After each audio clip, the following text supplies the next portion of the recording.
thank you so much. So here all, brilliant. So we have got all seats. Great. So what about a fantastic topic? Ultimate gaming in the metaverse, and we have got fantastic expert with us.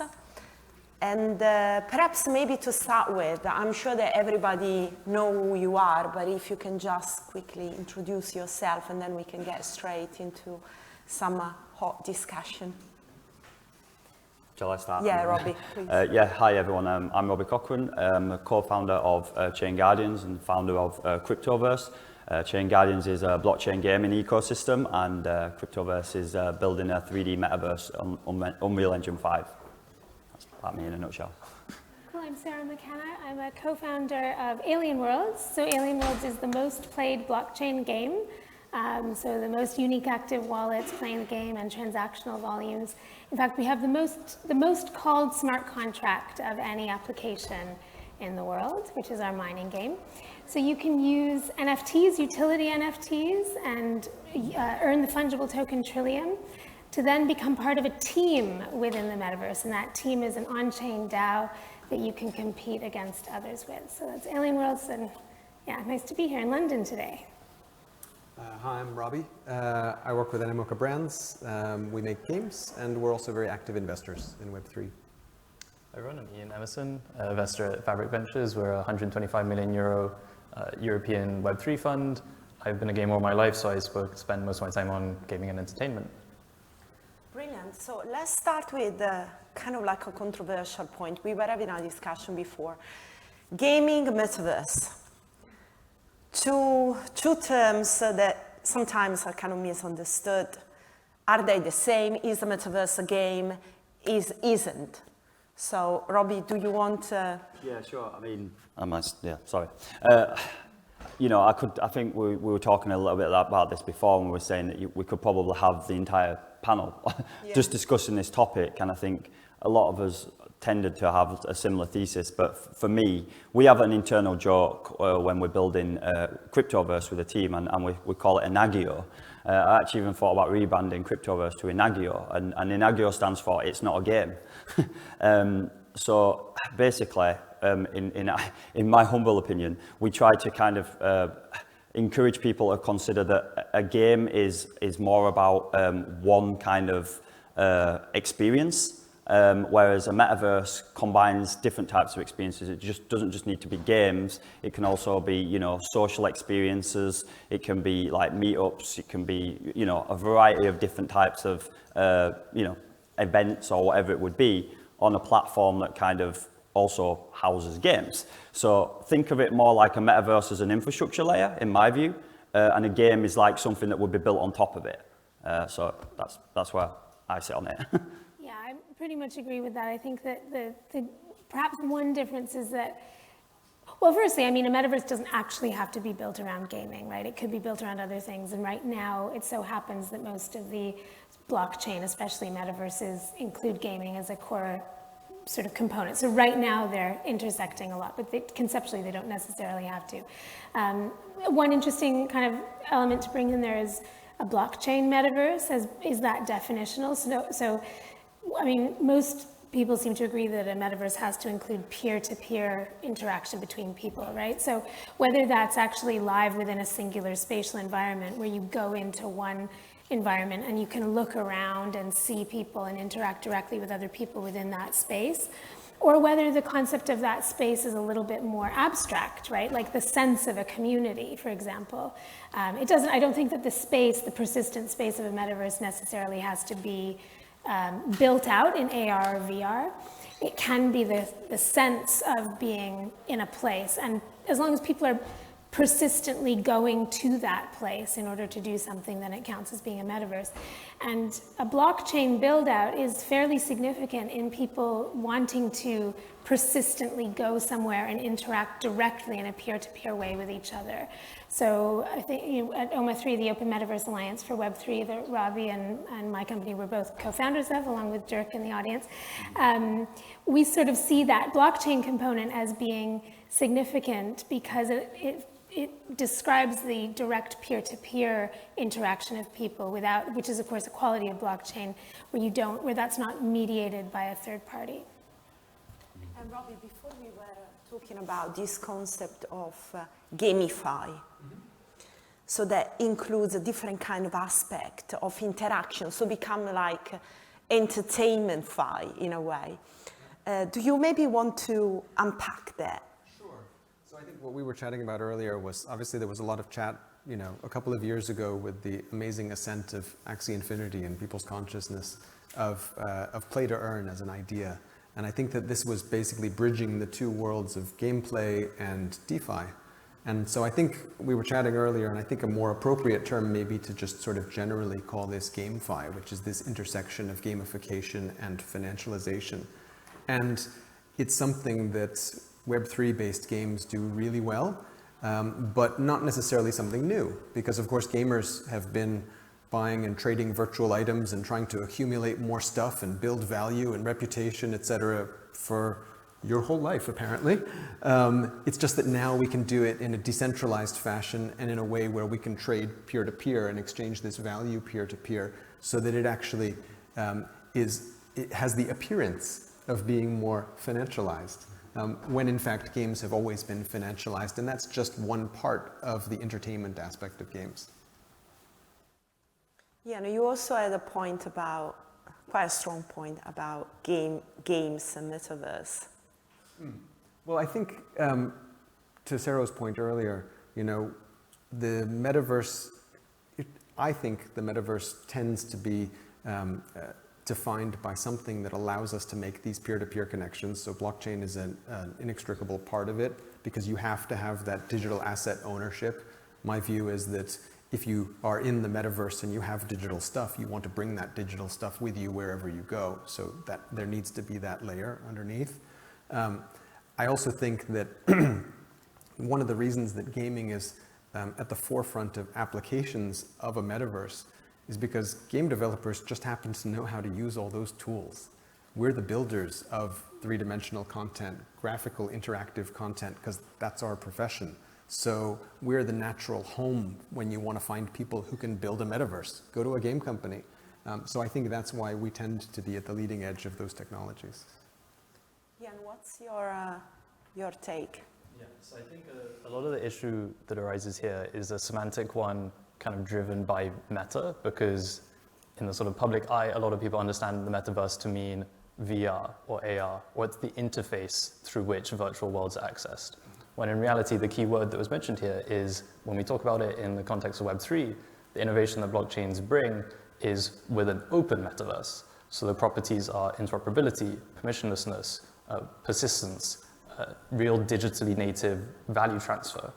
And so those are the properties worth focusing on rather than, am I in a 3D environment and seeing hands in front of me? No, that's a game, that's a graphical interface, like Robbie mentioned. The key component is blockchains can enable all those other properties mentioned. And then when you think about it like that, then actually the game and these different virtual environments, whether 2D or 3D, whether interacted with like a social media platform or within a gaming interface, are actually, those are connected by a metaverse, but individual game experiences is kind of independent. Absolutely. So take something like friend tech. Is friend tech the metaverse? Well, if I can take my keys and use them to unlock a door in alien worlds, yeah, absolutely, it's part of the metaverse because it's one component. So the way in which you participate or view the metaverse can be really diverse. Yeah, it's good. So we have created some clarity about that. Now let's go straight into these ultimate games that we can create. And Saro, I would like to start with you because Alien Worlds is basically the first blockchain games. The first to reach certain scale sizes, yeah. So the first to exceed 50,000, 100,000, and then 1 million, 2 million users, yeah. So how do you create engagement using game dynamics? Yeah, Yeah, because that's really what it's all about, isn't it? It's about human beings wanting to actually spend time doing whatever it is that is being offered by that space. I see it's sort of the tech is the thing that has made this possible, and then the community is the emergent property of the technology, which is actually really cool, right? Because this decentralized technology gave rise to all these, people wanting to spend time playing games and interacting in the metaverse. And what sits between the technology and the community is actually, perhaps counterintuitively, I don't know, but I see it as being tokens, tokenization. So when we were able to represent on chain different types of value, different characteristics, groups of people even. So a DAO with a token is representing a group of people on a blockchain. Really interesting, powerful concept, right? Being able to represent value on a blockchain, that's fungible tokens, Bitcoin and Ethereum and all the tokens that came next. Being able to encode smart contracts on a blockchain so that you could actually run applications on a blockchain. These are all the things that then made it possible to build these games directly onto chains, and that also allowed the ownership of those applications, those games, to be disseminated so broadly. And then what we saw was people becoming incredibly engaged, taking this massive sense of ownership, spending a lot of time within these environments, becoming entrepreneurial, becoming really creative, taking risks, taking entrepreneurial risk.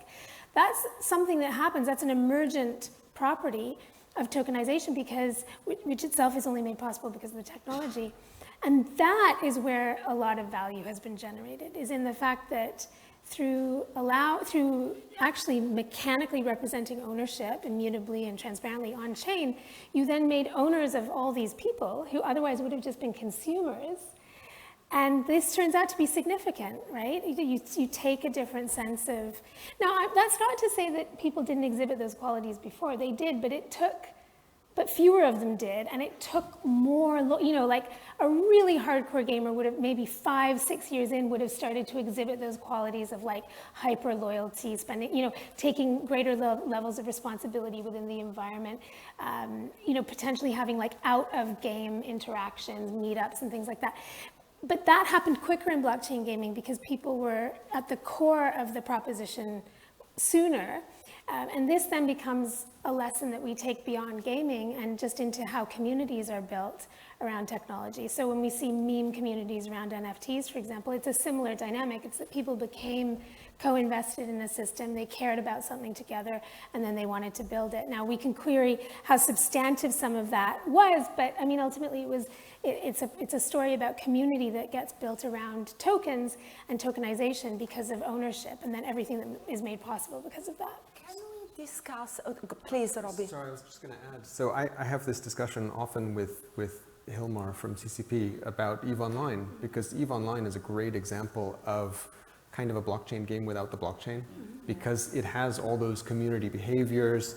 All of the people who play are extremely loyal. The in-game currency and the items have real genuine value to the players.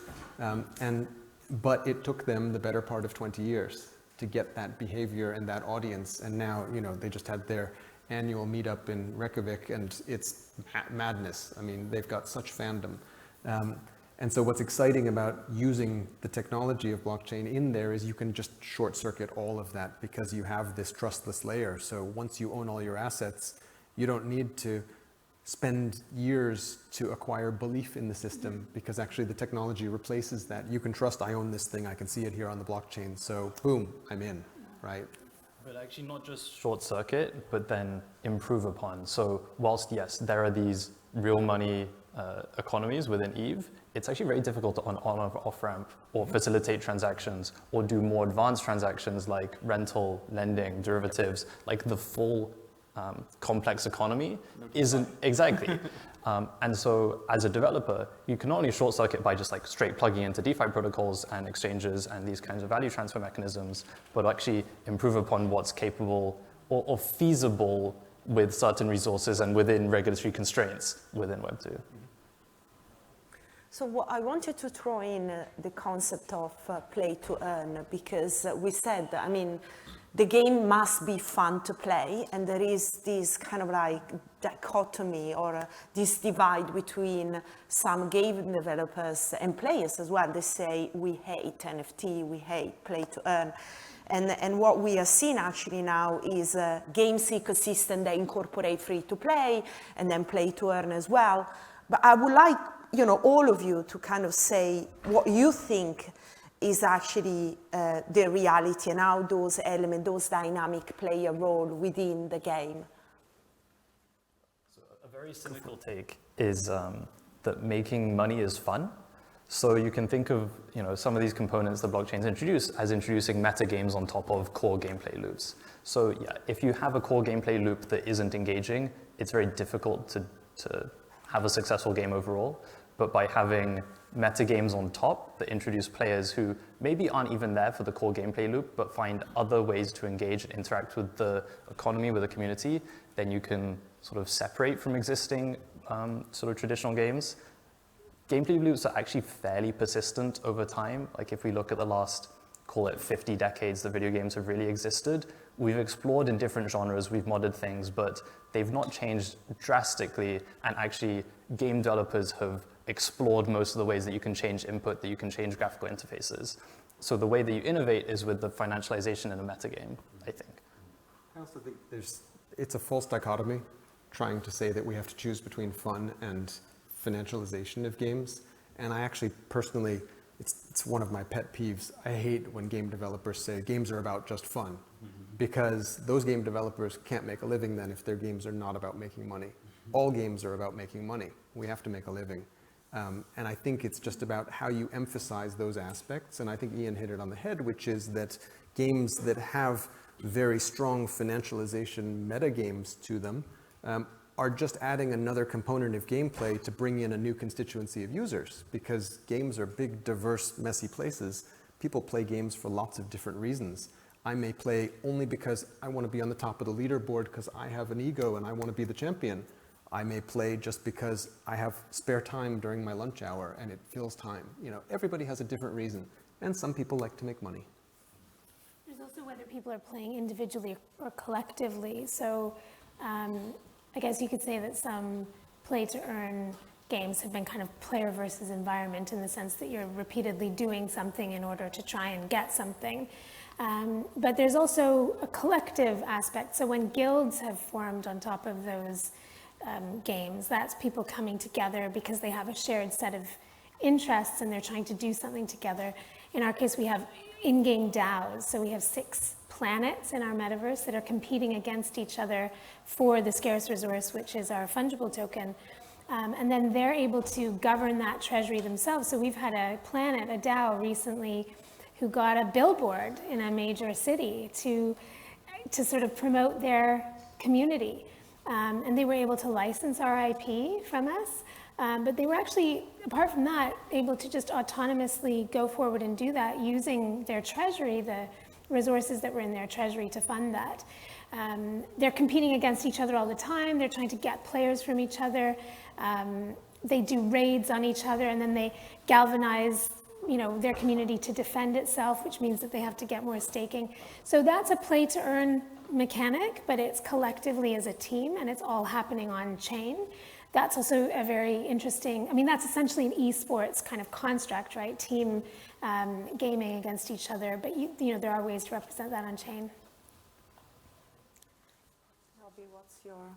I think, to be honest, I think they've summed it up really, really well. I think that the only value that I would add here is, I think, to kind of almost kind of confirm the opinions and the concepts that have been presented around, like, the amalgamation of finance and game, is if you've ever played games yourself, and I think, I take my experience, I would probably fit the kind of persona profile of somebody who would be interested in, the kind of gentrification of finance and game.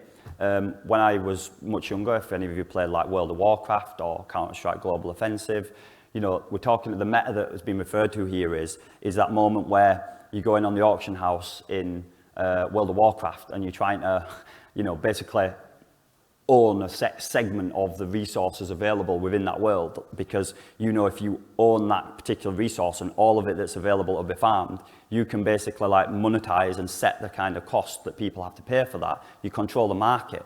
And you know, like the guy said, in World of Warcraft, for example, there was loads of shady sites you could go and sell your gold to. You just might also get your account nicked. Whereas now we're taking away that really shady, you know, kind of damaging potential layer with the protocols we've got available to us. It's the same with Counter-Strike Global Offensive and the skins there. You know, those have been bought and sold via different protocols and bots for ages and ages. But again, you just might get your stuff nicked. So it's just a case of that now we've got the tools that facilitate those kind of different meta layers around monetization in games, which actually just means that the trajectory of adoption for those interested in games and finance and the amalgam of the two are capable of doing so. So really, I'm just agreeing with everything that's already been said. You kind of touched something about you know, ability to monetize your game assets across different platforms.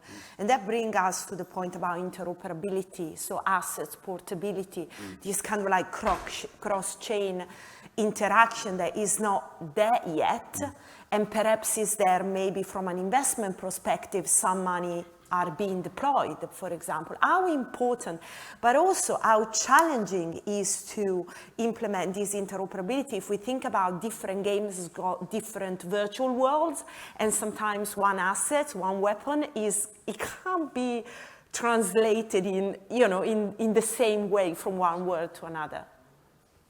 Exactly what the Open Metaverse Alliance for Web3, OMA3, is trying to do, which is why Dirk originally came up with, you know, the founding vision, which was that in this sort of iteration of Web3 development, we should get this coordination problem trying to be solved earlier rather than later, because it adds so much value, and it is really the promise of what the technology can bring. So please join OMA3. Membership is open for companies and groups, and I think individuals, and the working groups are doing exactly that. So a portaling and mapping working group is trying to figure out how you can have these worlds actually be interoperable at a sort of spatial level. What would a portal be between worlds? How can land coordinates be effectively mapped so that you could have the experience of walking or taking yourself between different environments? An asset transfer working group that I think is very slowly trundling along, and which could probably actually do with some reinvigoration, is looking at how assets can transfer between environments. So this exact sort of point that if you have this digital item that is provably yours because it's on the blockchain, you want to be able to use it in different environments. That opens up more fun, more applications, but also probably more liquidity for that. So, but there's many technical challenges that need to be solved. Many of these applications run on different chains. They have a different tech stack. Even the accounts and the assets themselves may not be fully interoperable. So there's technical challenges, but the intention is to create open standards that then any blockchain project can adopt, and then there would be more of a possibility of assets, identities, accounts, and the environments themselves being interoperable with each other.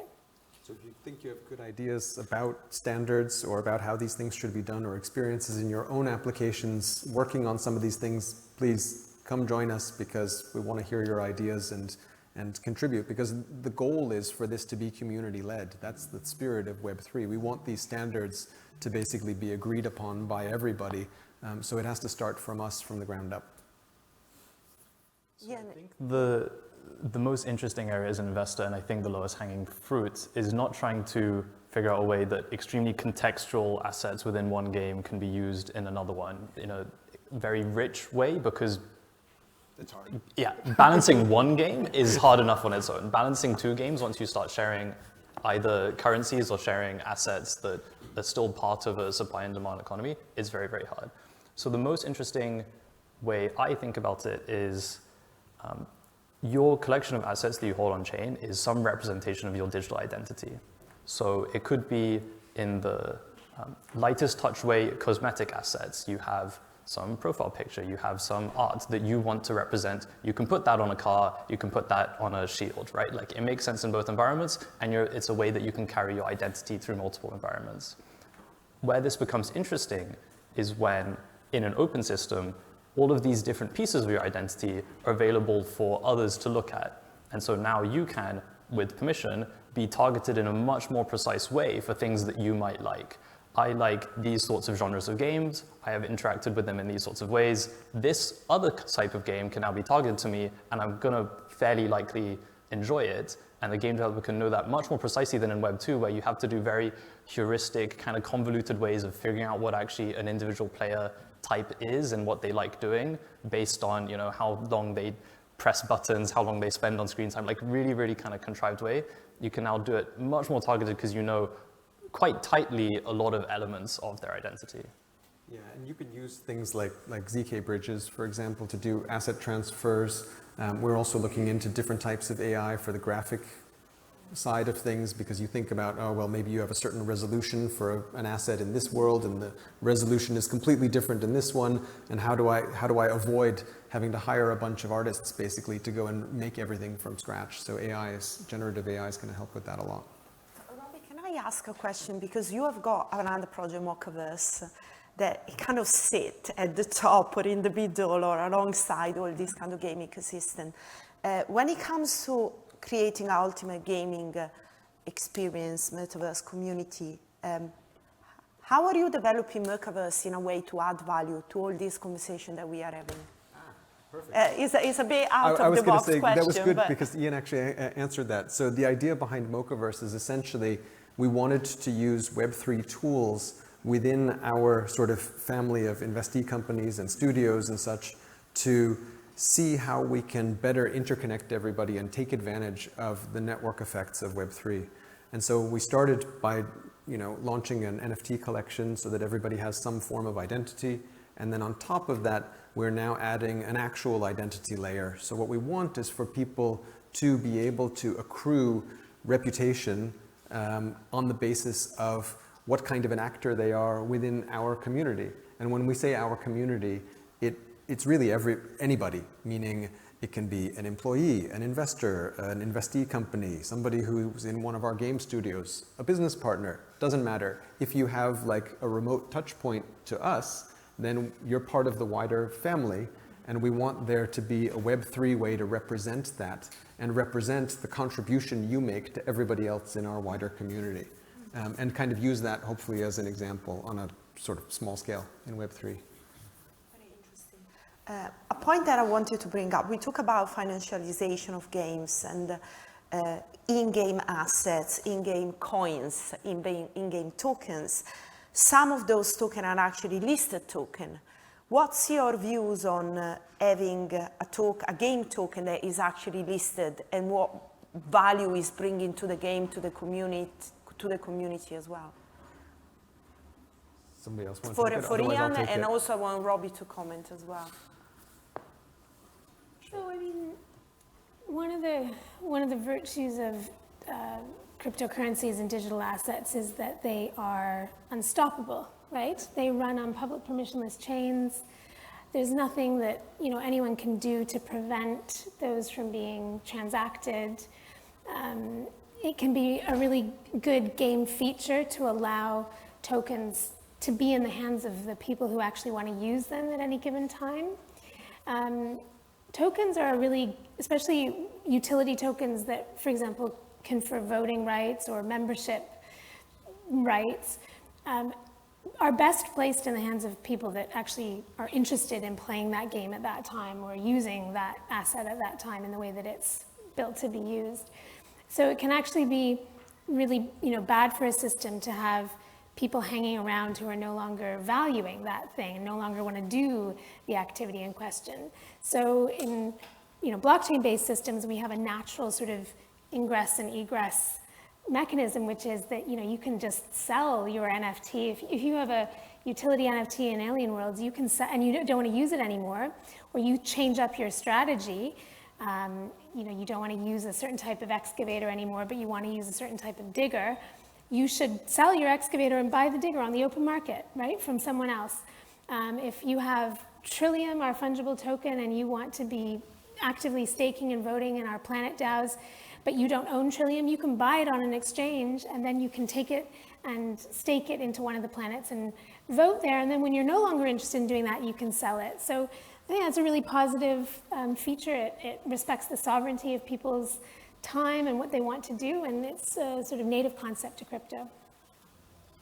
So I think here we're mostly talking about fungible tokens, which is interesting because if you look at arguably one of the most successful blockchain games, So Rare, they operate an economy purely based on NFTs, just on collectible cards. And so the question is, why do I need a fungible token? So there's probably a couple different use cases. One would be as just a means of an exchange.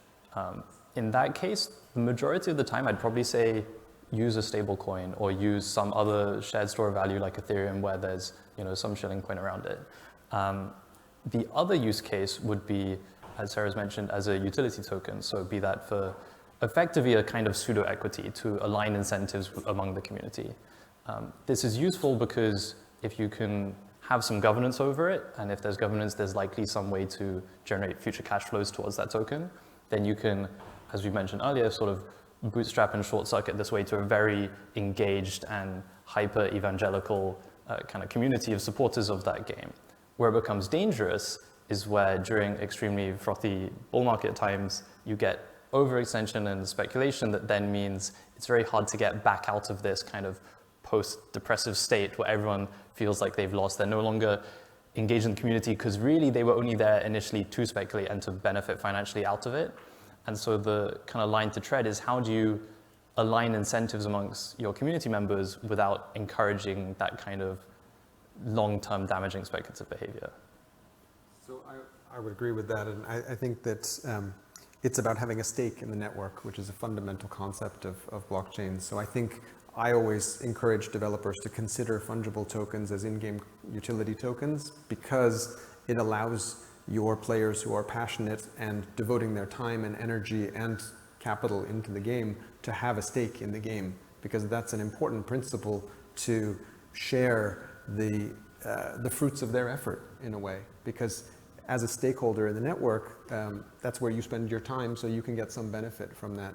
Obviously, you can do it by proxy, so you could have Ethereum as your utility token, but it's less directly correlated to your activities in the game, that's all.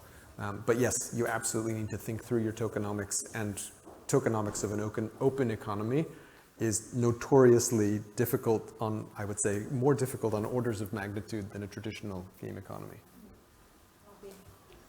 Yeah, agree with a lot of what's been said. Again, I think the main thing for me that I would add is that I think that the very fact that it's permissionless and that it's immutable and it exists on a blockchain which effectively represents our collective imaginations, which is a very powerful thing. It allows for example, me to go to the alien world's economy and acquire, I don't know, $1 million worth of tokens if I want to get a fairly strong stake. But then I might just say, I'm going to take those tokens and I'm going to use it in something that I'm building with Chain Guardians. There's nothing stopping that happening.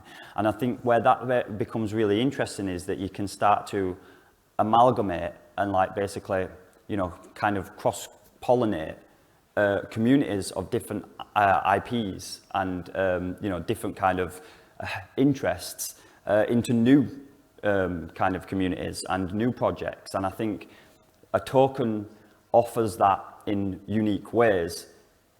The problem is incentivization, which we won't get into too much depth about, but I do think at least the very fact that that is possible is a new door that has been opened as a result of NFTs and tokens, and I think that for me is quite powerful.